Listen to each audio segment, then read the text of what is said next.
Why are you checking your credit score? You don't want to live with mom and dad forever, do you? You know, your credit score is the key to getting a credit card, a mortgage. I feel like the world is my oyster, frankly, because I have a great credit rating. Credit invisible? You were credit invisible when you got to the United States? I was credit invisible, but I'm not alone. Credit card balances especially have hit a new record at the end of last year, nearly $1 trillion. 26 million Americans are credit invisible. It's terrifying. It means you're nowhere on the credit score. I went from 768 to 753 because this is where I bought my new car. Gee, Mr. Money, do girls have to learn all this about credit too? Repairing your credit is a bit like losing weight. It takes discipline and it takes patience. But most people have no real idea what goes into a credit score. How about giving me a little credit? Nobody gives you credit, John. It's something you have to earn. So the credit score is it's kind of this like mysterious, ephemeral thing. It's something that changes, that defines us in a lot of ways, but many of us don't really understand it. Could you break it down a little bit? Like exactly what is a credit score, who creates it, and why it's really important right now, particularly living in the United States? Well, a credit score is essentially a numerical ranking of your likelihood of paying back a debt. That's really what it boils down to. That's Josh Lauer, author of the book Creditworthy, A History of Consumer Surveillance and Financial Identity in America. Well, and there's something really, I think, interesting and telling about the title of your book, Creditworthy, not the full after the colon title, just the first word, creditworthy. Because especially today, you know, that word worth, it's come to be almost a value judgment of a person's worth. And I wonder if you can just walk us through to what extent you see it that way. So it's really only fairly recently that creditworthiness, credit scoring has been redefined in terms of risk and metrics. For most of the history of American credit, creditworthiness was explicitly a moral judgment. And that judgment was comprised of what was known as the 3 C's: capital, capacity, and character. Capital as in the cash you have available to pay back your debts. Capacity meaning your work experience and ability to earn a living. And as for character, your personal behavior, your personal morality was always judged to be the most important variable in the 3 C's. So it's really only fairly recently that lenders have begun to try to detach some of the moral language from credit risk assessment through the use of scoring. And this ranking is based on data that's collected by credit bureaus. And this credit bureau data is then processed by an algorithm. Processed into a number. Your credit score. That 3-digit number is like a passport.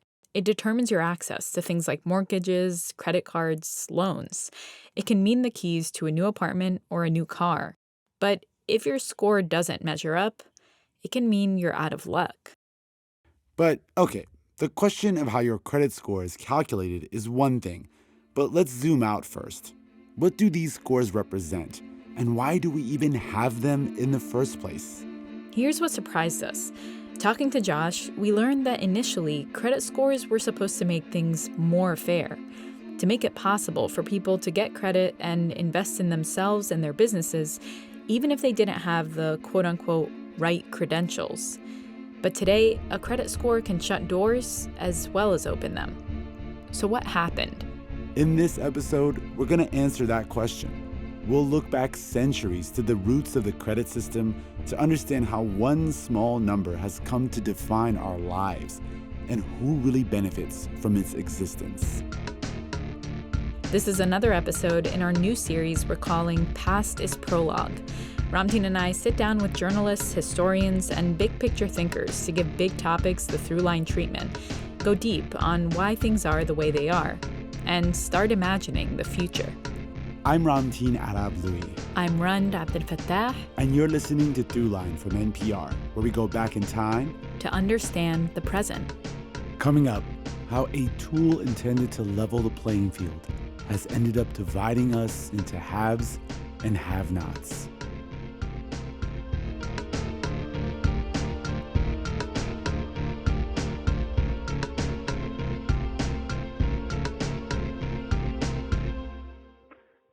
This is Tony in Albertville, Tennessee, and we are all listening to Throughline on NPR.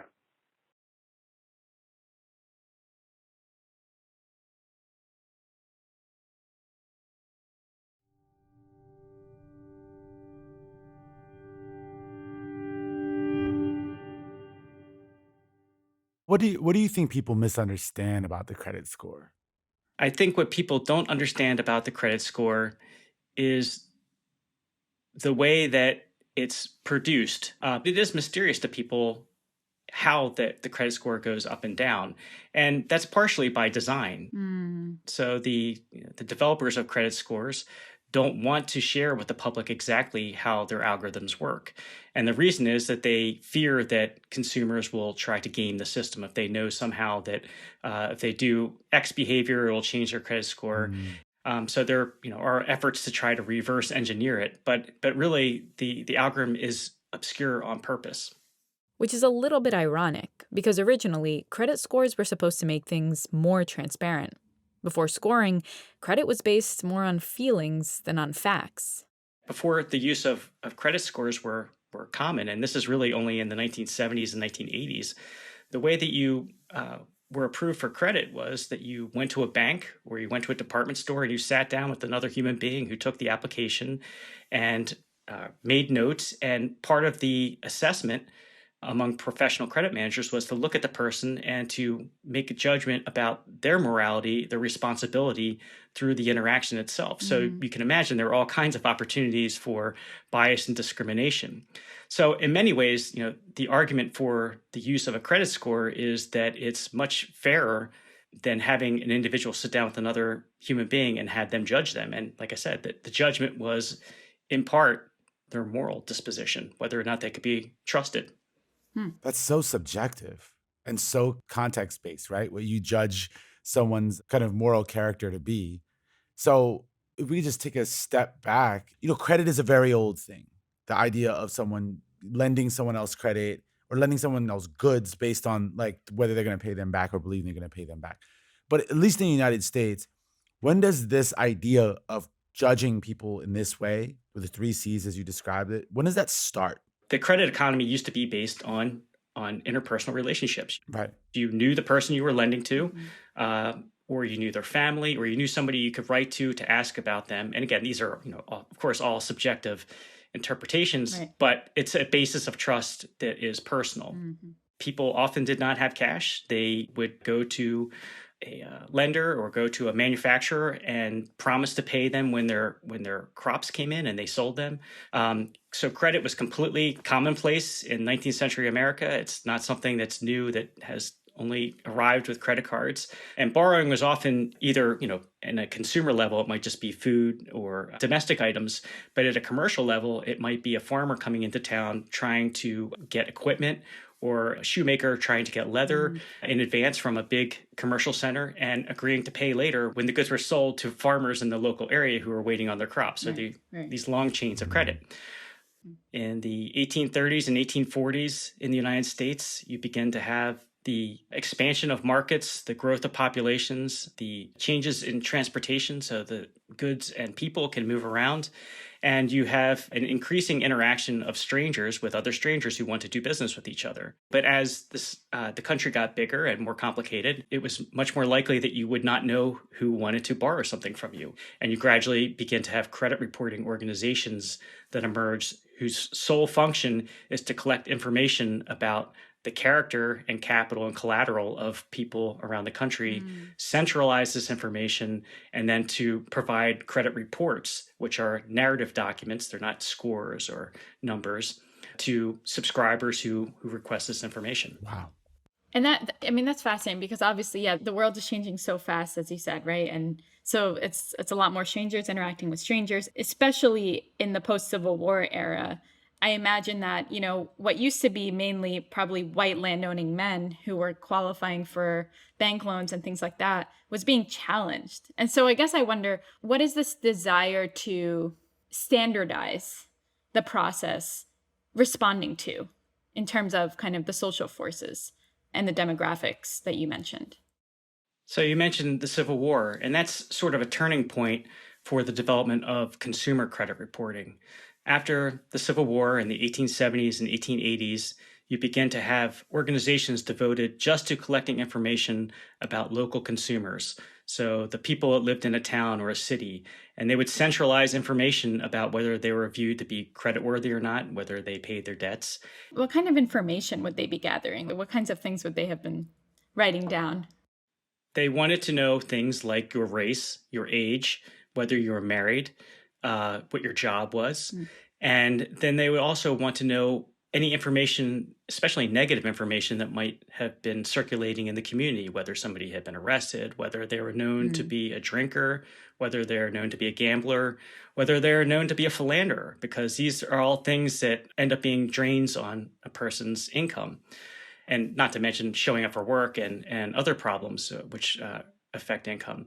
But it was information about the total person, and especially bearing on their personal character. Were they the kind of person who was stable, who was a conformist, who was normal, by normal being a white person in particular, being heterosexual, and being a stable member of the community, a property owner, somebody who is regularly employed.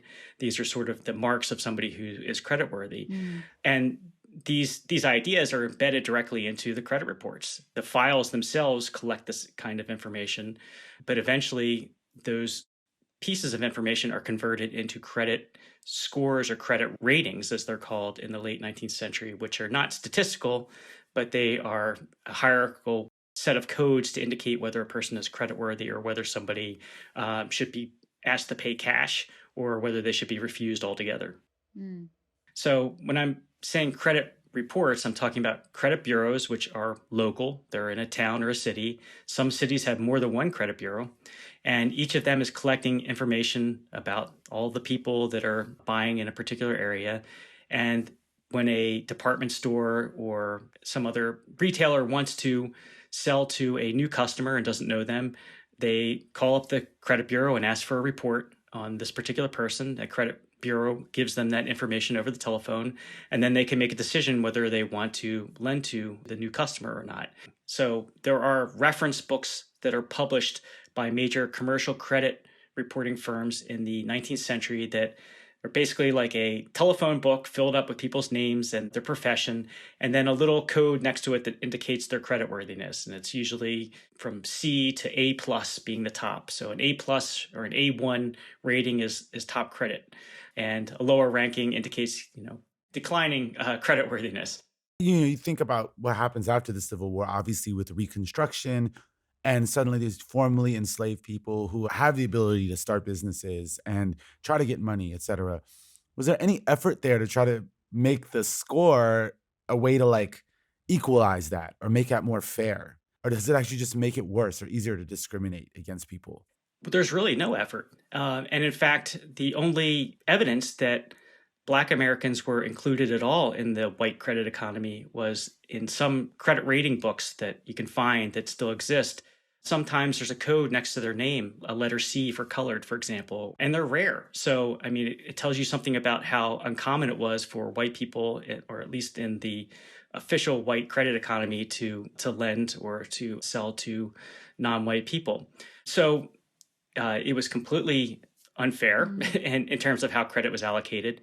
And in fact, people of color, they were more likely to buy things on the installment plan, which required you to put money down. And it was a durable item that could be repossessed if you didn't make your payments. So a sewing machine or some other domestic item, furniture, for example.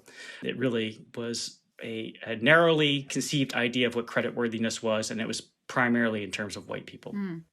Obviously, this is pre kind of algorithms as we know it, but is it fair to say that, albeit primarily in terms of white people at that time, it was an attempt to make what would have been before purely based on kind of human subjective assessment into something at least ostensibly more scientific or more calculated? Is that fair to say?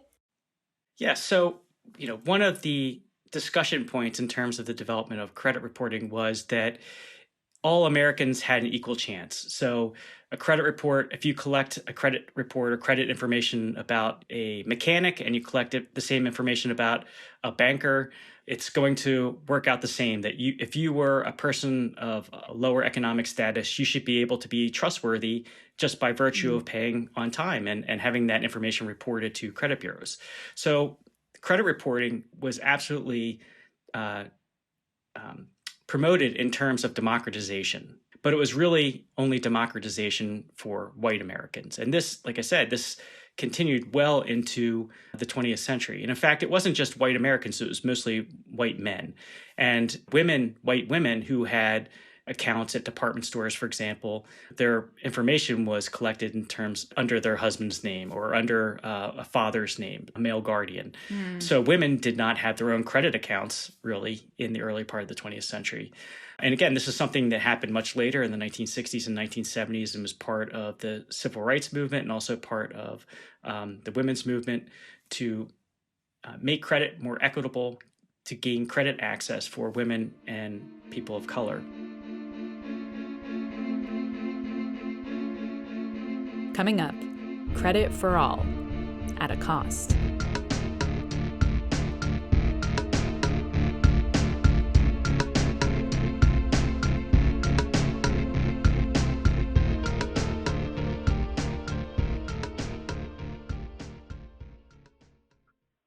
Hello, my name is Lydia Witherspoon, 3, and I am calling from Hinesville, Georgia, and I just wanted to say I love Throughline.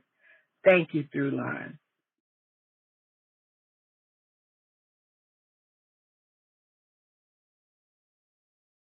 If you're listening as a subscriber to Throughline Plus, we just want to say thank you. And if you're not yet a subscriber and want to learn more about how to listen to the show without any sponsor breaks, head over to plus.npr.org/Throughline. Becoming a Plus subscriber helps support all of our work at Throughline. So we hope you'll join. Now, back to the show.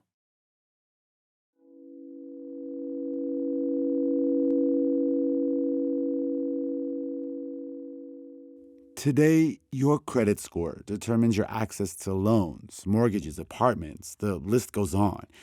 It's a way for lenders to estimate your ability to pay back a debt. The scores are relatively new themselves, but credit is a concept that has existed for thousands of years. In the 19th century United States, cash was in much shorter supply, and people didn't necessarily have steady income, so they'd buy what they needed on credit, then pay merchants back after, say, the harvest. And that could be months later. Back then, local credit bureaus compiled information on consumers' wealth and reputation into reports that judged their creditworthiness. It was a laborious process, and as the 20th century began, more businesses saw the potential for credit scores to save them a whole lot of headaches and make them a whole lot of money. We pick up the conversation with media historian Josh Lauer. Going to the 20th century, another thing really changes in society, right? As far as I understand, which is that, consumerism increases. Like more people have access to more products, like things like refrigerators and then later televisions and radios. And so it would seem to me more individuals are trying to access credit in order to buy items that they may not necessarily have the cash for. How does that change the dynamics and need for a credit score? It's mostly department stores and other mass retailers who want to increase their profits by selling to as many people as possible. And often by offering a charge card or a charge account, they can increase the volume of their sales and then maximize their profits. So banks really don't get involved in lending to individual consumers very heavily until after the 1930s. The reason that they don't get involved is because they have a real bias against lending for consumption. Huh. Yeah. Wow. Yeah. It's hard for us to think about this today, but there was a time where even though credit was widespread, even though in the 19th century people borrowed for consumer needs all the time, for food, domestic goods, for furniture, there was a bias against credit used for consumption. The privileged form of credit was for productive purposes. If you were borrowing to build a business, that's fine. I mean, that's a legitimate use of credit. But if you're borrowing because you want to buy new furniture or you want to buy clothes, this is something that seems illegitimate. It's still happening, but from the banker's perspective, they are against this kind of consumer borrowing, or they're skeptical of it. But the other thing I would say about this, and this may be a little bit inside baseball, is one of the reasons why banks don't get involved is because they don't really like to work with the credit bureaus. The credit bureaus they think are these illegitimate businesses that are on the margin.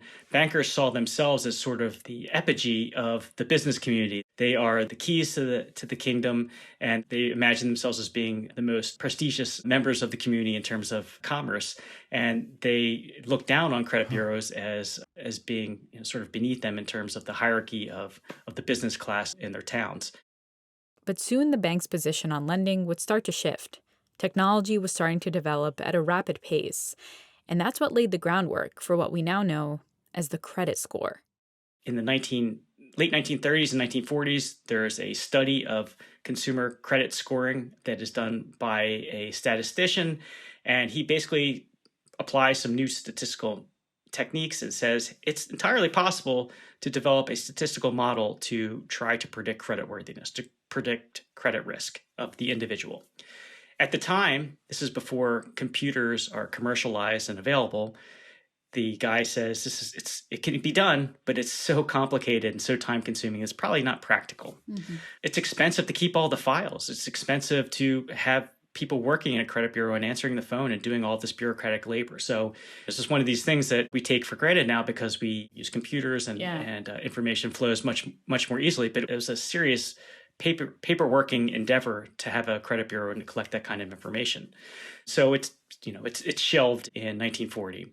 But after World War II, you have the introduction of computing and you have its commercialization during the 1950s. And you have a company that begins to experiment with applying statistical principles to computerized data to try to develop a credit score. And this is Fair Isaac in California. So they begin to develop the first credit scoring models using this kind of data and, importantly, using computers, which actually makes it practical. And that's sort of the origin of modern statistical credit scoring. Fair Isaac and Company would go on to create the FICO Score. You probably recognize that name. It's become the industry standard. But long before FICO, in the late 1950s, a finance company hired them to develop its first credit scoring system. And one of the things that sort of propels the computerization of credit bureaus during the 1960s is you have banks who want to have this information more quickly. And the first computer credit bureaus start to emerge in the mid-1960s, and the entire industry begins to computerize. And it's partly in response to these credit card companies that, after experimenting with giving credit cards to people without doing credit checks and getting burned badly and losing a lot of money, they decide to start using credit bureaus and to try to find the kind of information to make better decisions about who to offer a credit card to. So walk us through that development, because this seems like a really significant shift. Can you describe the intersection of the rise of credit cards and also the rise of the civil rights era and how those two collide? So one of the things that sort of inspired changes to the way credit reporting and the way that credit scoring was done was the fact that many women and people of color could not get credit access. They couldn't get credit cards. Credit is absolutely allocated by mainly white men who are the credit managers and who are meeting with credit applicants and making these kinds of decisions.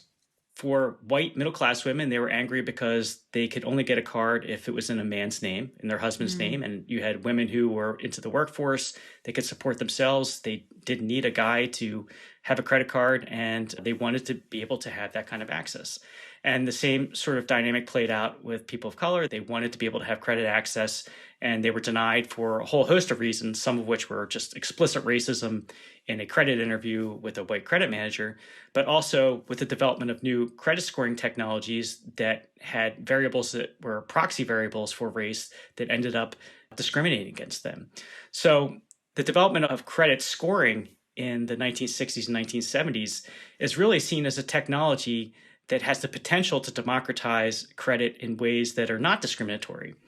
And this, gets to some of the debates over credit scoring, because the idea is that if you take the variables out that are discriminatory, if you take out gender, if you take out race, if you take out marital status, then the computer program will automatically, make these decisions without seeing these people or having the opportunity to be prejudiced or biased.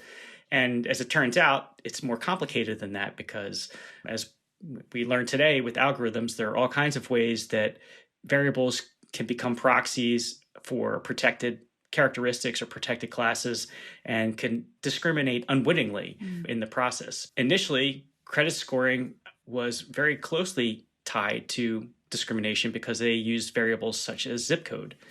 And zip code, of course, can be used as a proxy for race. So just having a variable like zip code in a credit score or a credit scoring algorithm could reproduce these kinds of discrimination. The idea of credit scoring is that it will be democratizing and that it will do away with all these other problems that come up when you have individuals judging other people. You talked earlier about the FICO score, but I want to sort of understand when that is introduced and for what reason do civil rights leaders see that as an opportunity to kind of create more economic equity, basically. In terms of the credit score and the FICO score, early credit scores are done using credit applications.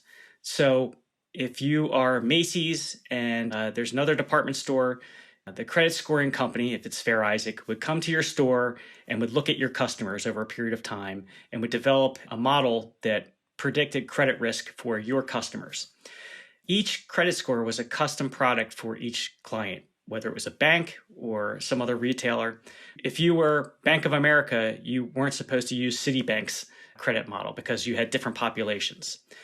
However, because credit reporting, credit bureaus were beginning to computerize and they were beginning to consolidate, by the 1980s, you had a small number of credit bureaus that had records for a national population. And so it became possible to develop a model that was generic in the sense that it could use data from a national sample and begin to make predictions about risk that could be used by anyone, in whatever context. And this is really what the Fair Isaac FICO score is. It's a credit bureau score. It's a generic credit score, but most importantly, it's based on credit bureau data. It's not based just on the client's own customer data. And so this is a completely different way to score consumers and a completely different way to imagine risk as a national pool rather than as just your own local customers. Mm-hmm. So on the question of democratizing and making credit access more fair, the credit score is supposed to be able to do that. And in many ways it does. I mean, credit scoring makes it possible for lenders to make credit decisions much faster and more cheaply. Again, remember, before the development of computerized statistical credit scoring, each credit decision was made by an individual, either taking an application, meeting with another person, or using some rudimentary scoring system. So it's really hard to imagine living in a modern credit society like we do without having some sort of technology that can actually process applications this quickly. So the FICO score is introduced in the early 80s. How do we know that it started to have that effect of democratizing credit? Were more, houses being sold to, Black homeowners, for example? Were single women able to access more credit? How do we know that it was making a difference? That's a really good question. I don't know that I have a concrete answer to that, but I can say that that in theory, these scores should not be discriminating against people of color, and they should not be discriminating against women. In terms of home ownership, and especially how much people pay for mortgages, we know that that's not fair. And there are still problems with that. There have been studies that have done that suggest that Black families pay more for interest. And it's hard to know exactly how that's happening, but it's not equally distributed in terms of how interest rates are calculated. But, the idea is that it's not discriminatory because it's a program that screens out the categories that should be prohibited.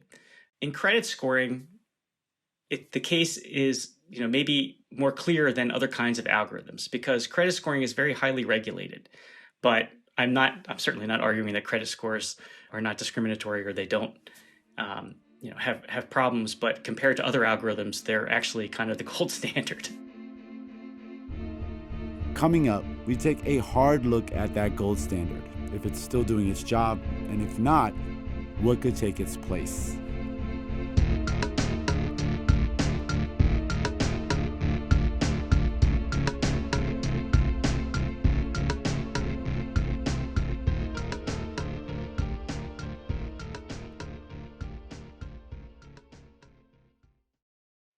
Hi, this is Gael from Richmond, California, and you're listening to Throughline, one of the best podcasts out there.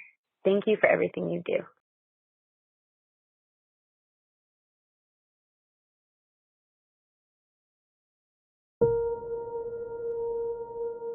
The 3-digit credit score is hugely powerful. It can change your life for better or for much worse. So we asked media historian Josh Lauer, is it fair? When a lender looks at a credit score, it doesn't mean that they're automatically going to follow what that credit score risk, what it's telling them, right? So what I mean is they could then decide based on other factors whether to give you the loan or not, or what interest rate to give you.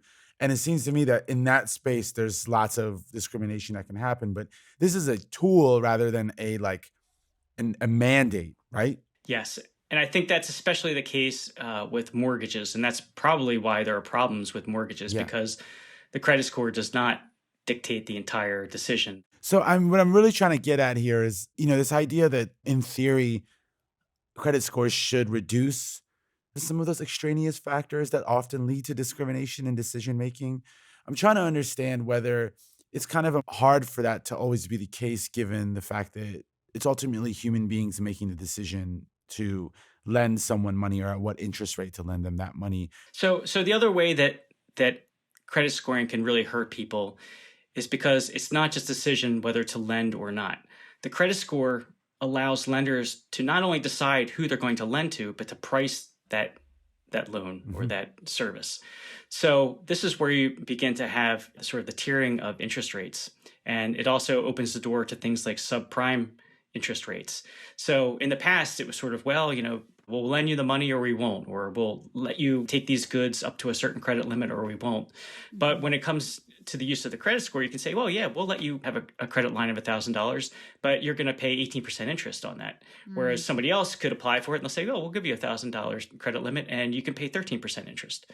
So credit scoring really opens the door to this stratification based on interest rates. And so the poor or the persecuted elements of society still pay more. It's just that they pay more in a way that appears more democratized, or the access may still be there, but there's still an unequal interest rate, which, obviously impacts some people more than others. I think this gets at something that, I think throughout this conversation, we've sort of been touching on in some way, which is that whether it was the early credit reporting, then the early kind of the rudimentary credit scoring, and then the actual, FICO score that we continue to have to this day, there is this sort of through line, right, throughout this story of essentially trying to find a scientific, mathematical way to solve for human bias, the judgment that we see as being a part of human bias. And, we recently did an episode about artificial intelligence, and this is something that I think was driving that field, which was coming about around this time as well in the 50s, 60s, 70s was starting to develop. And that broader idea that we can solve for human discrimination and misjudgment, it creates, I would say, an illusion that with a score, with the algorithm, you have now gotten rid of these long legacies of discrimination. And of course, as you're describing and talking about, that clearly is not the case. To this day, Black consumers are affected disproportionately by credit scoring and mortgage lending and all of that. So I wonder if you can reflect on that bigger sort of driving force that is underpinning this story of wanting to basically solve for X being our humanness, our capacity for discrimination and bias. So during the 1960s, when credit scoring was being introduced, credit managers whose job was to sit down with applicants and take their application and make credit decisions, many of them said credit scoring will never work. It'll never replace the sort of expertise and intuition that the credit manager has when they meet with a person. And of course, that intuition could work both ways. It could work in someone's favor, or it could work as a bias or prejudice that ends up having someone denied access to credit. But one of the things that having an interview or a personal interaction with someone would do was allow the applicant to contextualize information, to say, yeah, I lost my job last month, but I got another interview and things are turning around, or I had a health emergency, someone in my family was sick, or I got divorced and it really set me back, but things are changing now. That information is completely eliminated, and maybe for a good reason, from credit decisions. But it's a human interaction where you can actually try to contextualize this kind of information. So the credit score, when it's developed and begins to diffuse through society and becomes more popular, you have Congress questioning whether it's fair or not. And you have banking executives brought before Congress in the 1970s to defend credit scoring. And the bankers say, listen, we know that credit scores don't always work for everyone. We know that some people are less likely to be scored high than others. Mm-hmm. But you can't hold us responsible for the problems of American society. We're just using information as we find it. We're not dictating whether or not society is fair or discriminatory. We're just basically using this tool, this technology, to try to process credit applications as quickly and as fairly as we can. And in some ways, they're actually making an important point. The bankers weren't responsible for systemic racism or gender discrimination in the United States. I mean, they may have been partly responsible for policies, but they weren't wholly responsible. It wasn't as if the banking community had installed all of these problems in America. They were part of American society. They were built into the fabric of the society. And that's one of the things that scholars have learned as we've studied algorithms, is that the algorithms reflect reality in some ways, and that reality is often quite ugly. It's misogynist and racist. And these kinds of biases are reproduced in the functions that algorithms are designed to process. So in some ways, the question is whether technology, an algorithm, can actually make the world more fair, make it more just. At the moment, credit scores are designed to really only measure things that have to, or to use variables that have to do with financial performance. So things like your payment history, the kinds of loans you have, your debt ratios and debt loads. These are directly related to financial performance. There might be characteristics in here that are proxies for gender or for race, but generally it's pretty much about financial behavior. But if you compare that to other kinds of algorithms that are being used, where any kind of data can be used to make decisions, to make inferences about people, there's no regulation, there are no limits on the kinds of information that can be used. By contrast, it makes credit scoring look like it's the gold standard of a protected, regulated algorithm. You make a convincing argument that in a lot of ways, because of its regulation, it is the gold standard. But I think the underlying problem that perhaps lenders are not responsible for, but is real, is that it's hard to build credit when you're already poor.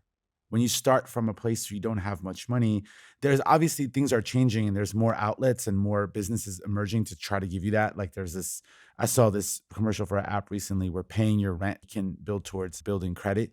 But I think when you start from that place, it then becomes a tool which automatically creates a disadvantage for someone who's starting with less money. So you're absolutely right. And the formal credit system is designed for people who are part of the mainstream economy. It's designed for people that have bank accounts, that have credit cards, that have mortgages, that participate in this formal institutional system. If you do not, then you have what's called a thin file. There's not very much information about you, and that can lead to low scores or no scores. The paradox, though, is that if you want to build a credit scoring system that's more fair and inclusive, it means that each person has to surrender more information about themselves. Mm-hmm. It means that you have to provide information about rental payments. It means that you have to provide information about cash transactions and bank account information. Very specific information has to be provided if you want to be registered in that system. So really, it comes down to a question of surveillance. Wow. I mean, if you want to expand participation, you actually have to expand surveillance of individuals to participate in that system. And I'm not suggesting that that isn't a good idea, or it has to be a bad idea. But it does matter who's running the system. And currently the system is run by private corporations whose interests are not really with consumers. Their main concern is protecting businesses from consumers who might get into trouble and not pay debts. So you can imagine an alternative credit system where the organizations responsible for collecting the data and managing the data are not private corporations who don't care about losing your data or making mistakes with your data. That's fascinating. Yeah. That trade-off is that a lose-lose trade-off, sort of building on what Ramtin was asking. There's a statistic that I came across that I think is kind of mind-boggling, which was that nearly 40% of the country is considered either credit invisible or has a low credit score. And if you're in that position, it's like this kind of a system where data, and with more surveillance, even more data, becomes your destiny. How do you get out of that hole? The only way out is to somehow find a way to get into the mainstream financial system by opening bank accounts and paying for some services that are reported to credit bureaus. That is the main way of doing it now. So one thing that I would be concerned about is that there are lots of firms that are experimenting with alternative data and fintech companies that are trying to develop models that can use alternative data that is not part of a credit bureau. So, for example, information that might be collected online, like social media data, other kinds of personal information that might be collected through the internet. And while in some ways this looks like, hey, a great idea, we cut the credit bureaus out and we just use big data to solve the problem of credit invisibles. But the problem is that data is absolutely going to have proxies that are going to unwittingly discriminate against women, people of color, other categories of consumers that are not part of the financial mainstream. Well, here's an obvious question. So if the point of it is to predict whether someone's going to pay back the loan and follow their payments, et cetera, is there any studies to indicate whether it actually works? So, that kind of information would be a trade secret, really, to know exactly how well a credit model is working. But I will say that most credit scoring models are designed to have less than a 1% default rate. So they're expecting to lose very little money. So, in real numbers, it might be that there are a lot of people that don't fit into this pattern. But overall, it's actually quite efficient for the way it works. So the other thing I would say just about using statistical information, population information to make credit decisions is that it's depersonalized. So each of us, we imagine ourselves as individuals who are unique and we have agency and we make our own decisions. But in reality, we're being treated as if we're just a member of a population that behaves in certain ways that make us look like other people that behave in that way.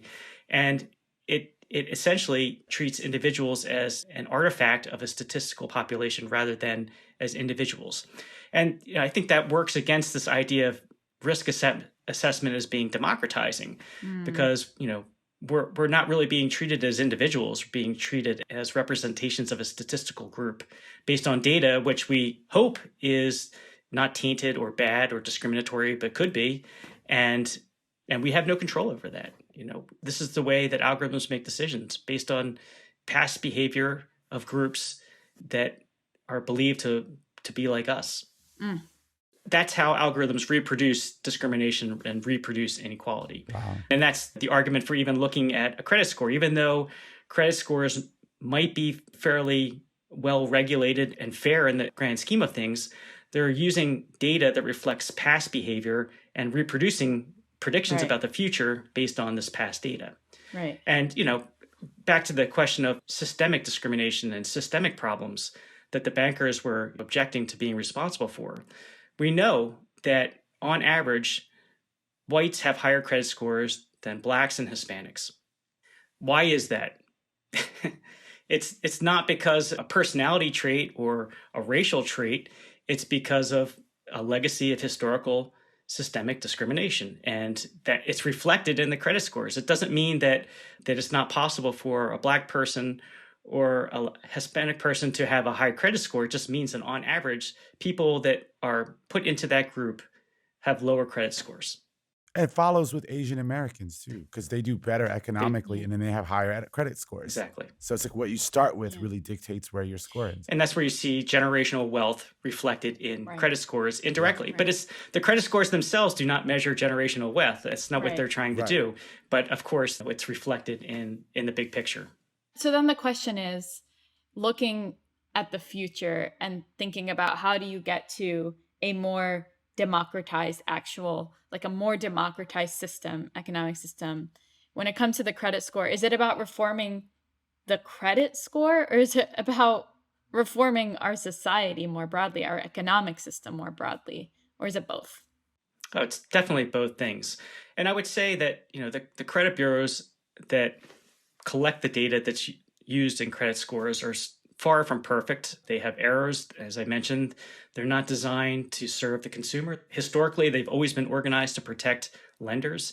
So consumers really are not their priority. You can imagine a different kind of credit reporting system that is not in the hands of a for-profit company, and that the interests of the consumer are put forefront rather than having the lenders be the only real concern. You can imagine credit scoring systems that are developed by nonprofits or even the federal government that are regulated in a much more transparent way, where trade secrets are not a concern, and you can actually be more transparent in terms of what's going on, report data about how the scores operate, whether there are problems with discrimination or inequity. These are all questions that are difficult to even think about in the context of the United States, because we have 150-year history of private credit reporting firms and private efforts to sell credit scores. It's an industry. It's a big business, $1 billion business. One of the ways that you could imagine a more just and equitable world would be to have these kinds of decisions and data collection processes in the hands of an organization that's more trustworthy. Right. I mean, it's hard to imagine a modern world where you are continuously interacting with strangers, businesses that you don't know, and are using credit without some sort of system that's behind the scenes that actually vets people. It confirms their identities, confirms their past payment behaviors, confirms that they have some kind of income to make the payments. The alternative is, you return to a world where every transaction is personal and it's time consuming.